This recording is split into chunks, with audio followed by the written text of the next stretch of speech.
So we are here for our next edition of the 4 H's, and once again the 4 H's are history, heroes, hurts, and hopes. And I have with me Diane, and Diane, I've met you several times now, so you're not as you're a little more known to me than some of the other people that I've had a chance to interview. But that's great. Maybe we can have a little deeper conversation because of that. And we are actually here beside the river. You can see at a place called Paper Dam Mill. Paper Dam Mill. And so I'm wondering if there's a dam here. We're going to take a look around for a dam. Nobody here knows if there is or isn't, so we'll see. Well, if we find it, we'll put it in one of our shots. So, Dan, let's start. And we're going to start with your history. So tell me just a little bit about where you came from and how you got, I guess, back here, actually. So, I have my grandma was 14 when she married her husband and had 6 kids, 3 girls, 3 boys. And she left when the little one was 1 year old. So my grandpa didn't know what to do with the 2 that were my dad, who was 5, and his brother, who was 3. So put them in a Catholic orphanage. Yep. And then they went from there. They went to the boarding school, and all I know is the abuse was bad. Uh-huh. And my dad was a little bit broken, so he wasn't great at raising us, but I loved him. But some of his brokenness broke me. Sure. Because I didn't know when I was younger that how he was behaving was showing love. So it was really hard. And so I was a little bit broken and became a bit of an alcoholic at a very young age. And was looking for love in all the wrong ways and all the wrong places. So consequently had my daughter. But then I found I was able to run home whenever, the money ran out or anything else. Yeah. So just before she turned 2, we moved to Vancouver. I took the course to be a nurse's aide. And then I met my husband, and we moved. We got married in August of '82. We moved to Medicine Hat. Oh, wow. Where we found the Lord in we got married in '81. I got saved in '82. Okay. And my husband adopted Colleen, and we went from Medicine Hat to Fort McMurray to Port Alice to Gibsons to Sechelt, and that took us 32 years. Wow. You've been everywhere. My daughter, when she was 11, when we first moved to Gibsons, she was 11, and it was her 17th home. Wow. And so it was a lot of moving. Yeah. But we had decided that we would be there until she graduated. She was just finishing grade 7.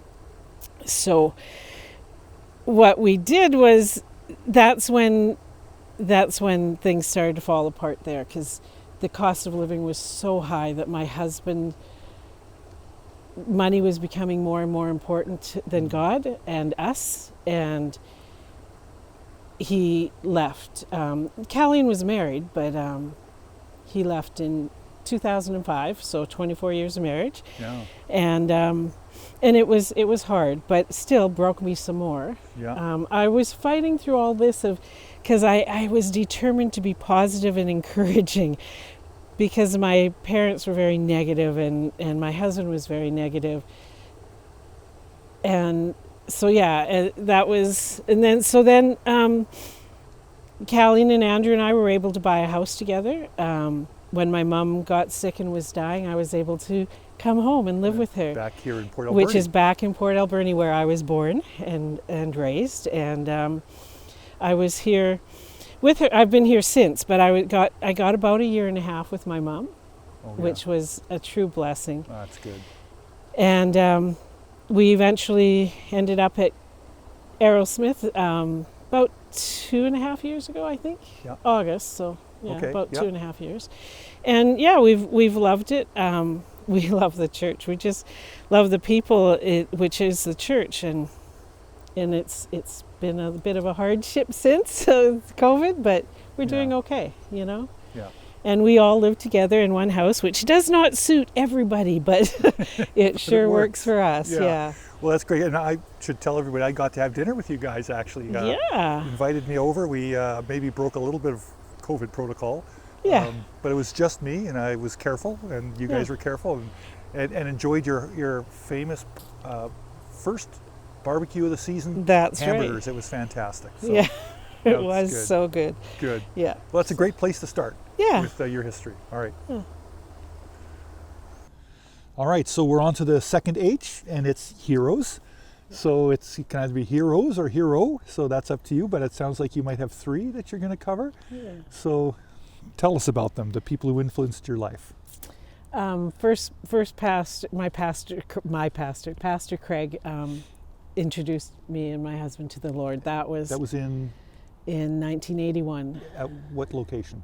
Medicine Hat. Medicine Hat, right? Okay. Yep, Medicine Hat then, and that was exciting. They told us once you've been saved, you're to go to church every Sunday, and they had Sunday night services and Wednesday night services. So we did. You're supposed to read the Bible through, so we did. And you enjoyed that? We did. We grew in leaps and bounds. It was astounding, and it was wonderful. And I had realized 5 days earlier, on September 25th, that I was an alcoholic. I didn't know I was until then. And so coming to the Lord on the 30th, I didn't need to go to AA because I was so engrossed in the Bible and the Word, and in ladies' Bible study and anything you could get. I was just this dry sponge that was just sucking it all in. And your higher power was now living right inside you. He was living within me, and it was so cool. And so Craig walked us through when we had issues. He lived next door, so so we'd just go over and say help, and he would walk us through different things. He would tell us what verses maybe meant that we didn't understand.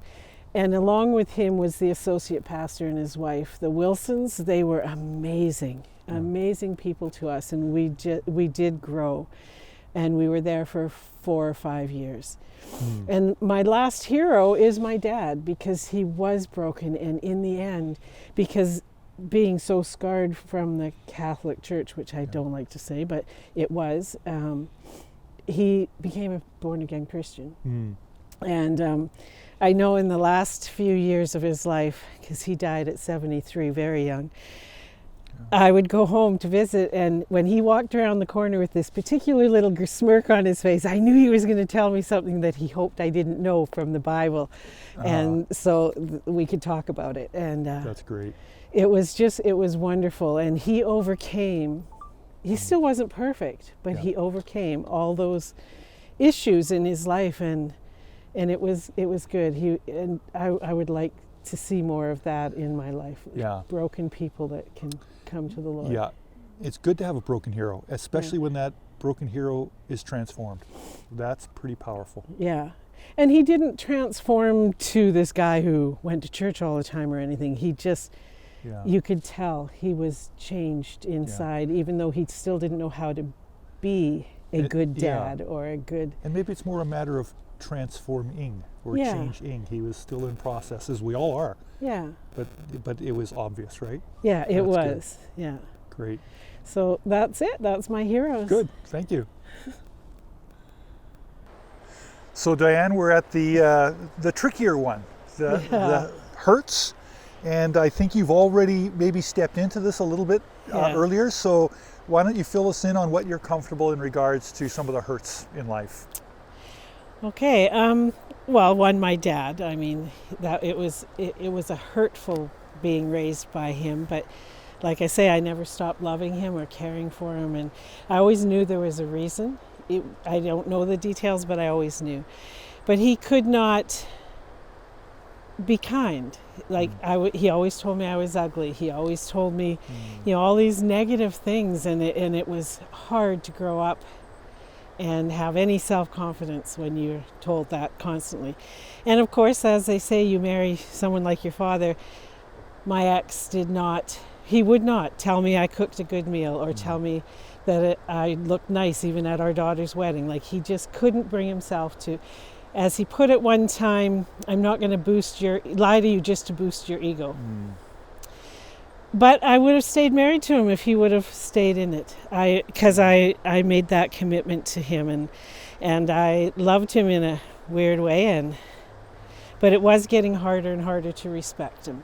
Yeah. And that's what God says is the woman's part, is you got to respect your husband, and that was getting harder and harder. So my prayer was at the time, help me to respect him, and if you can't, then help me to know what to do, and my husband walked away. Yeah. He walked away, and it was hard, and I went in a bit of a tailspin. I did not drink again or anything, though. Actually got really into the Word, which was maybe a good thing for me.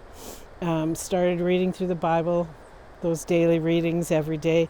Started getting into devotionals, and we made it. I made it through.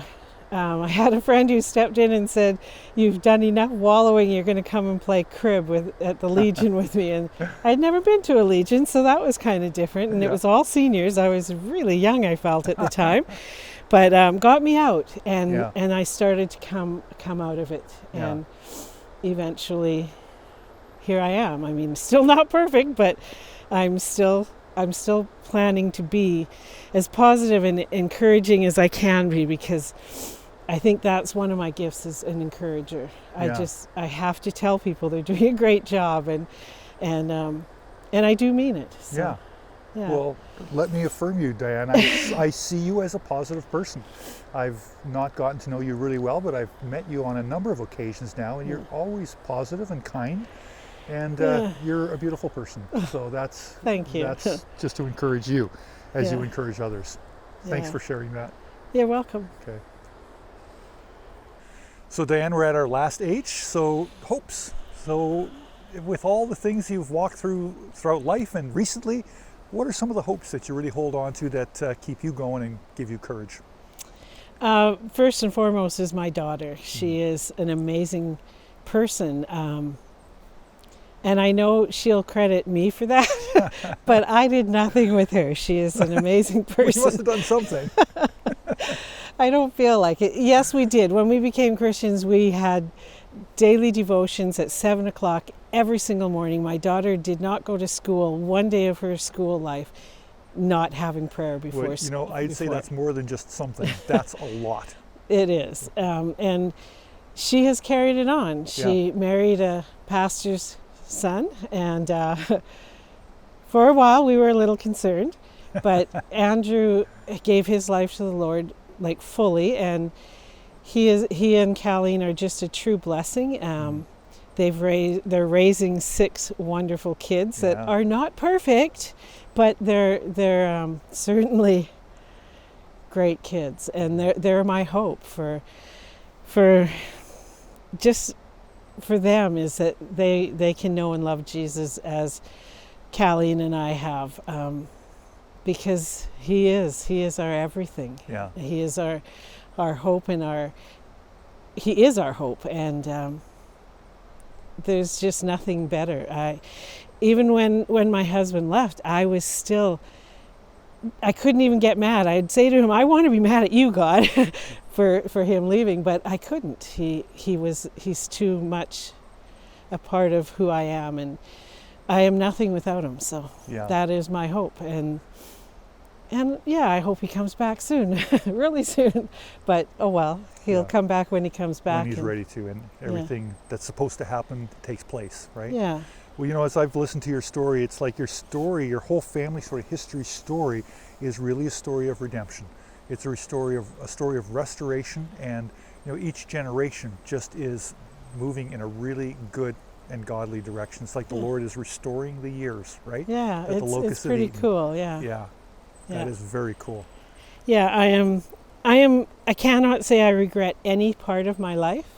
Not the drinking, not any of it. I do not regret it, because it has made me who I am. It's made me be able to encourage people the way I do. It's made me able to share Jesus with people that I never thought I'd be able to do. Yeah. I never thought I'd be able to share.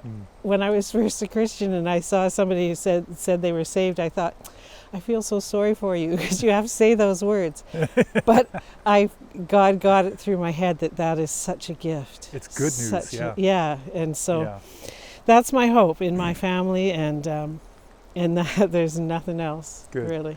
Well, that's awesome. Yeah. Thanks so much for sharing this with us. You're very welcome. Thank you for having me or letting me. Good. All right. Thank you.